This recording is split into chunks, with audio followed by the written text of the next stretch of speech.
I've been calling for Chinese growth sort of getting to 3 or 4%. Now, I would say that Chinese growth is already at 4%. I know they print 7.5%, but about half that GDP that they produce is wasted. So, you know, if I build a $5 billion train station in a small town, that's $5 billion of GDP, but the money's completely wasted because 10 people getting on the train are not going to pay for a $5 billion train station. So you go around China, these ghost cities we've talked about before, white elephant projects. So it is generating GDP, but it's completely wasted. If you adjusted the published GDP figures for the amount of waste, their actual real growth is probably already around 3-4%, and that's going to go lower. So I would take sort of see PIMCO's bet and raise them one, because I think they're lower than the consensus, but I would be even lower than that. And this is a global depression. I've said this before. It started in 2007. It's going to continue indefinitely. Depressions are structural. Monetary solutions are cyclical. You cannot solve a structural problem with a cyclical remedy. Monetary policy won't work. What it could do eventually is cause inflation. Now, so far, people say, well, gee, where's the inflation? You know, Krugman's famous for this. You know, we printed trillions of dollars. There's no inflation. Well, that's because we would have had deflation, extreme deflation, but for the money printing. So the money printing did produce inflation to the extent that it offset the deflation. But now we're getting to the outer limit of that. The central bank's balance sheets are pretty much trashed, and the deflation's still around. The only sort of clean balance sheet left is the IMF. I think the next time we have a liquidity crisis, and we'll have one sooner than later, because they do happen every 5-7 years. It's been 5 years since the last one. The only source of liquidity left in the world is the International Monetary Fund. They can print their world money. It's called the special drawing right of the SDR. So you might see them print up, say, $5 trillion or say 5 trillion equivalent of SDRs. That would be about 3.5 trillion SDRs. But that's the only place the liquidity can come from. But basically, the world's in a depression. We're not getting out of it. Well, you have to invest it somewhere. You can't, you know, China's got 4 trillion in reserves. They can't stick it under a mattress. They have to go buy something. Well, the only market in the world big enough to absorb those kinds of savings inflows, reserve inflows, is the U.S. Treasury market. And that's why they all own U.S. Treasuries, not exclusively, but to a very large extent. 60% of world reserves are in U.S. dollar, mostly in U.S. Treasuries, because it's the only market big enough to absorb the inflows.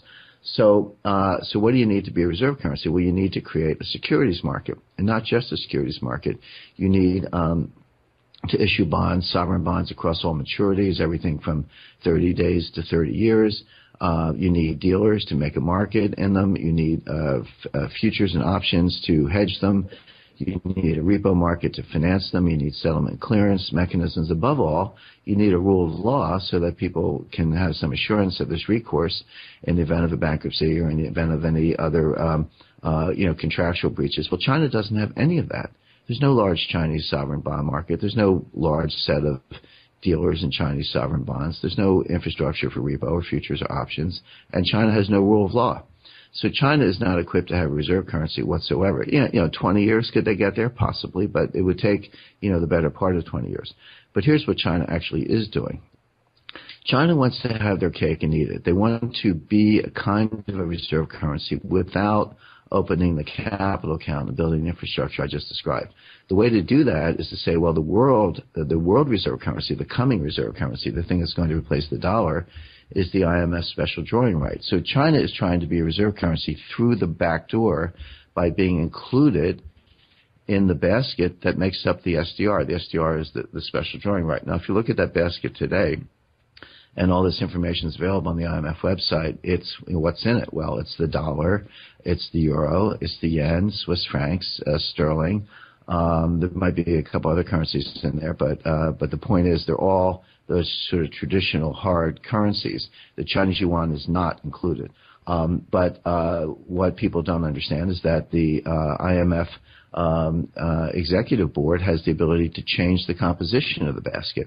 They could vote to include the Chinese yuan. And that, by the way, those discussions are taking place as we speak.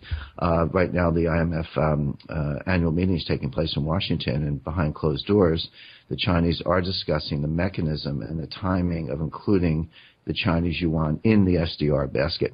So that's China's way of being, in effect, a global reserve currency, because once you make the SDR reserve currency and the Chinese yuan is included, it's de facto part of the global reserve without opening up the Chinese capital account to the kind of direct capital inflows in Chinese yuan-denominated bond market that I described.